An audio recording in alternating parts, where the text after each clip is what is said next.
Magandang araw guys. May dinala sa ating generator, 12,000 watts diesel generator, super silent heavy duty. So ang issue niyan guys, masyadong mausok.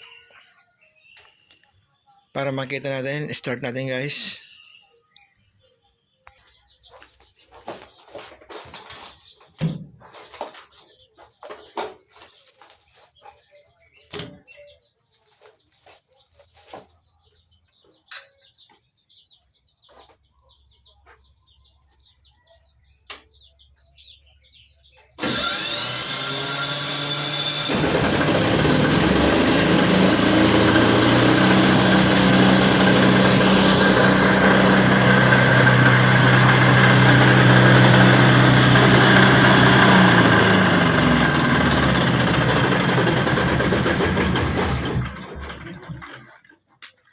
Ayan guys, super usok siya at nabigla yung kapatid ko. Kala raw sumabog na yung freezer. So baklasin natin to guys para malaman natin kung anong bakit pakausok nito. So ito na guys ang laman ng binaklas nating genset. So yan, wasak-wasak na guys, vibrate ito siguro.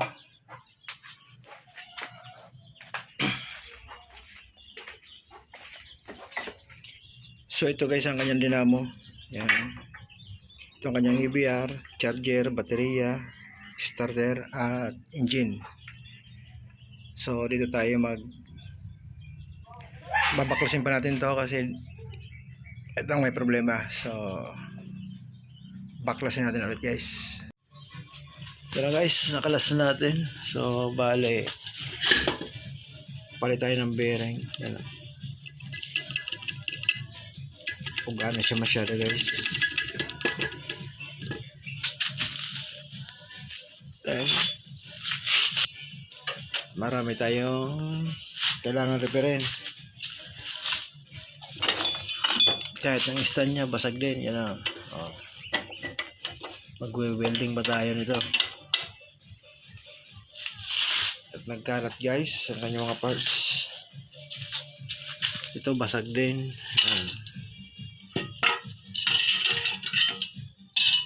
Magwe-welding pa tayo nito. So linisan ko muna to guys. So may napansin pa ako guys, may basag guys na gear. Yun nga guys. So nakakuha tayo ng second hand. Yan. Okay lang yan. At least buo ang kanyang gear.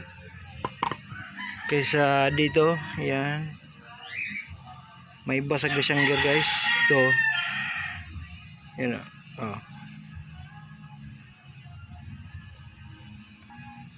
So at least ito kahit second hand ay buo siya.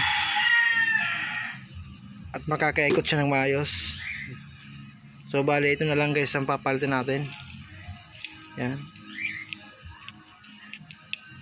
Wala na to guys. Alog na. Tira na talaga siya guys masyado. So palitan natin. So ito guys ang nabili nating bearing. Yan. Koyo 6308.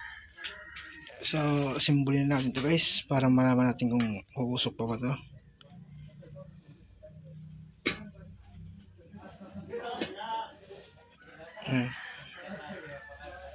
So fast forward na ulit tayo guys. So ito na guys, nagpalit na tayo ng piston. Piston set na siya guys para sigurado na tayo. So ito yung kanyang luma.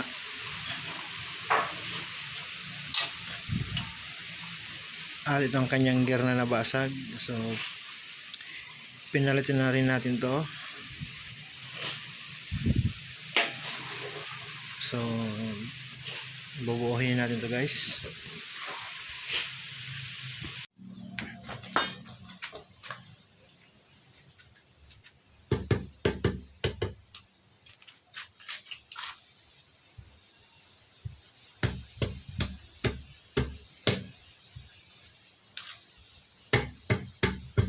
kanyang push rod. Yan. So,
ito na guys, kinabit ko na yung kanyang dinamo.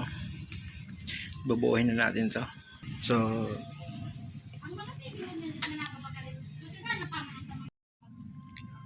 So nagpalit kami guys itong spring yan. Dapat pala guys ang spring niya is yan, hindi masyadong batak, kasi kapag masyadong batak to guys, wala siyang control at sobrang usok. Yan. So pinalitan namin itong spring. So okay na siya guys. At hindi na rin siya nag-wild. So ito lang guys ang problema. Kasi naputol kasi dati yung spring nito. At pinalitan ng bago ng unang gumawa. So ang nilagay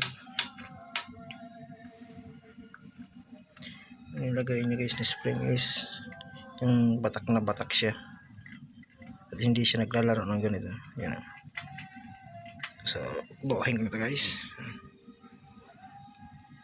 Para matisting na natin.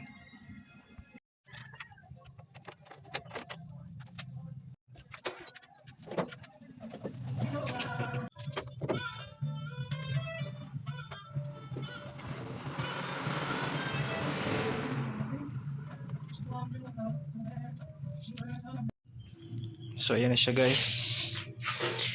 Malapit na siya guys mabuo.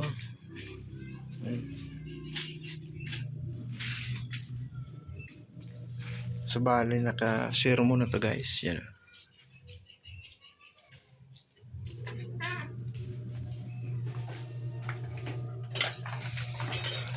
Nakabit nyo na rin guys kanyang panel. So ito ng kanyang panel. Yan. Kanyang battery. kanyang controller. So guys, at nagpalit rin ako guys ng spring kasi guys wild to, yan, nag-wild siya at hindi mo siya makontrol. So andito lang siya guys. Kapag masyado na kasi ito guys na banat at hindi na siya naglalaro katulad nito, ang cause niyan guys is wala na siya makokontrol, hindi na siya nakapix na siya. Kung sagad ang kanyang makina, hindi na siya makokontrol pa. So kaya pinalambot natin to guys. Yan, naglalaro na siya ulit. So yeah, isang check natin to guys.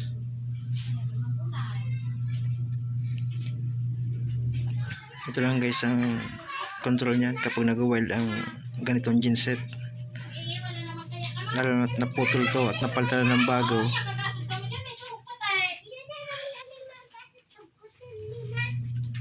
So ganun ang mangyayari guys.